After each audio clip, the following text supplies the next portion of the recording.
الحمد لله نحمده ونستعينه ونستغفره ونؤمن به ونتوكل عليه ونعوذ بالله من شرور أنفسنا ومن سيئات أعمالنا من يهده الله فلا مضل له ومن يضلل فلا هادي له ونشهد أن لا إله إلا الله وحده لا شريك له ونشهد أن سيدنا محمدا عبده ورسوله صلى الله تعالى عليه وعلى آله وأصحابه أجمعين. أما بعد فأعوذ بالله من الشيطان الرجيم. بسم الله الرحمن الرحيم.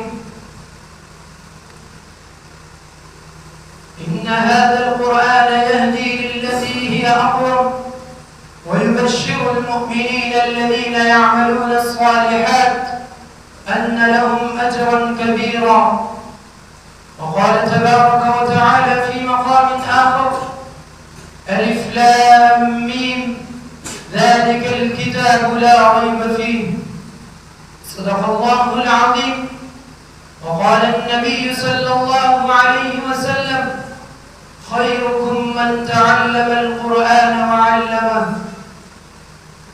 أو كما قال عليه الصلاة والسلام. انتہائی قابل احترام علماء کرام، اساتذہ اعزام اور میرے ہم مکتب ہم سفر نوجوان ساتھیوں، آج یہ عظیم الشان مجلس عظیم الشان کتاب کے لیے منعقد کی گئی ہے. میں آپ حضرات کے سامنے قرآن کی کچھ عظمت بیان کر اجازت چاہوں گا.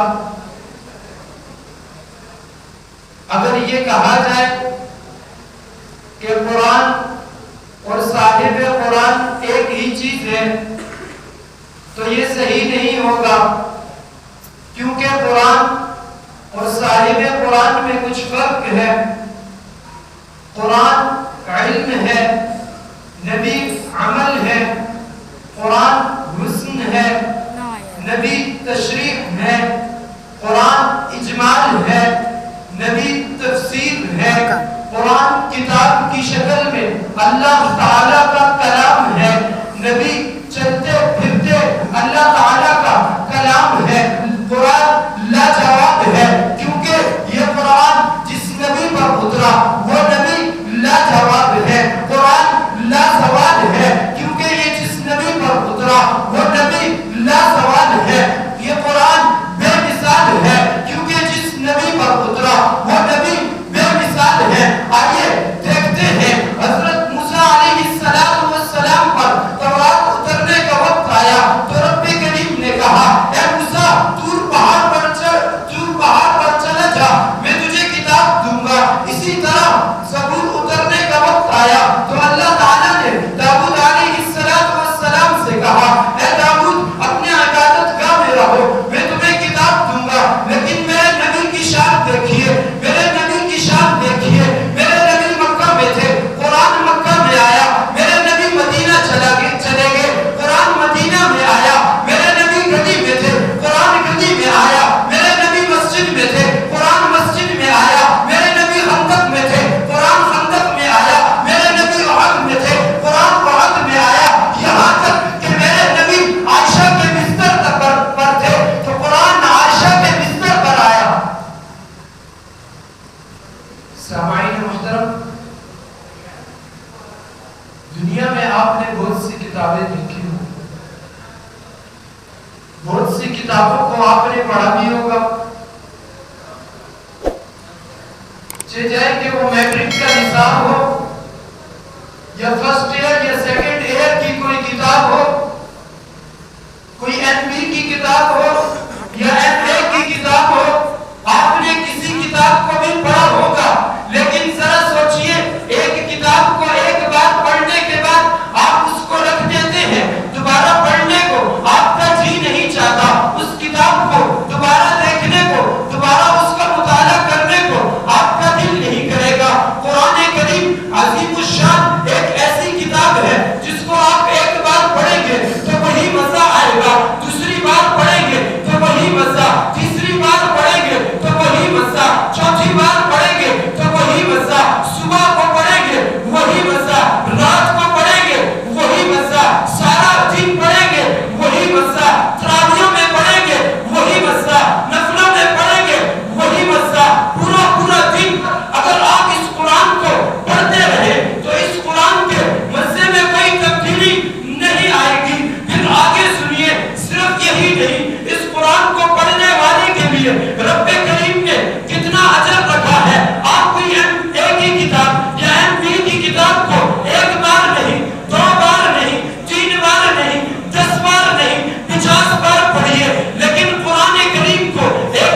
یہی نہیں، اس کتاب کے ساتھ جو چیز ملصق ہے انہیں دیکھیے۔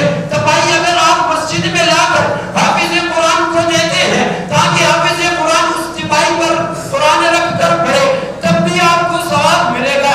اس قرآن کا آپ خلاف کسی کو دیتے ہیں تب بھی آپ کو ثواب ملے گا۔ صرف یہی نہیں، آگے چلیے، جو لوگ اس قرآن کو محفوظ کر لیتے ہیں، جو لوگ اس قرآن کو اپنے سینے میں بٹھا لیتے ہیں، ان کا مرتبہ تو دیکھیے، انہیں حاملین قرآن کہا جاتا ہے، انہیں حافظ قرآن کہا جاتا ہے۔ حافظ قرآن کو آپ محبت کی نظر سے دیکھیں گے تب بھی آپ کو ثواب ملے گا۔ حافظ قرآن سے آپ محبت کریں گے تب بھی آپ کو ثواب ملے گا۔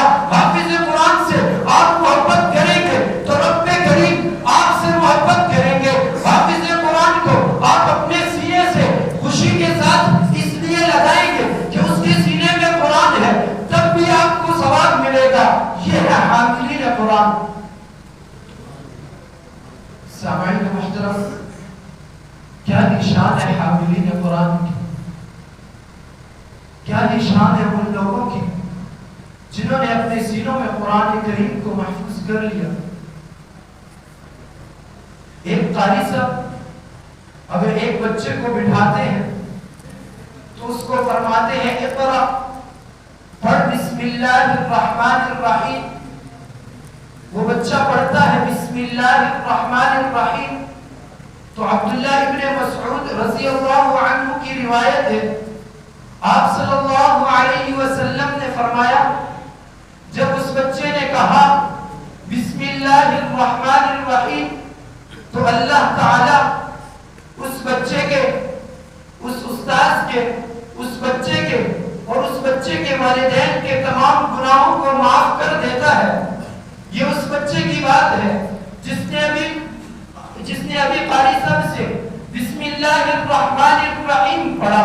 میں آپ سے پوچھنا چاہوں گا اس حافظ قرآن کی کیا شان ہوگی، اس حافظ قرآن کا کیا مرتبہ ہوگا جو تراویحوں میں کھڑا ہو کر بسم اللہ الرحمن الرحیم سے پڑھتا ہوا الف لام میم ذالک الکتاب لا ریب فیہ ھدی للمتقین سے چلتا ہوا ایک پارہ آپ کو سناتا ہے، دو پارے، 3، 4، 5 یہاں تک کہ وہ 10 پارے آپ کو سناتا ہے، 15 پارے ہوتے ہیں، 20 پارے ہوتے ہیں، پھر 25 پارے آپ کو سناتا ہے، یہاں تک کہ آخر میں پہنچ کر جنت والناس پہ ختم کرتا ہے۔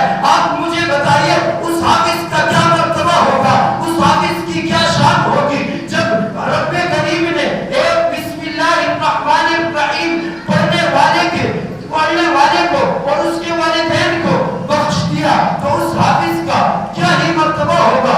یہ ہے شان حاملین قرآن کی۔ سامعین محترم، جس دن کوئی کسی کا نہیں ہوگا، جو دن یوم یفر المرء من اخیہ وامہ وابیہ وصاحبتہ وبنیہ، جس دن ماں اپنے بچے کو پہچاننے سے انکار کر دے گی، بچہ اپنے والدین کو پہچان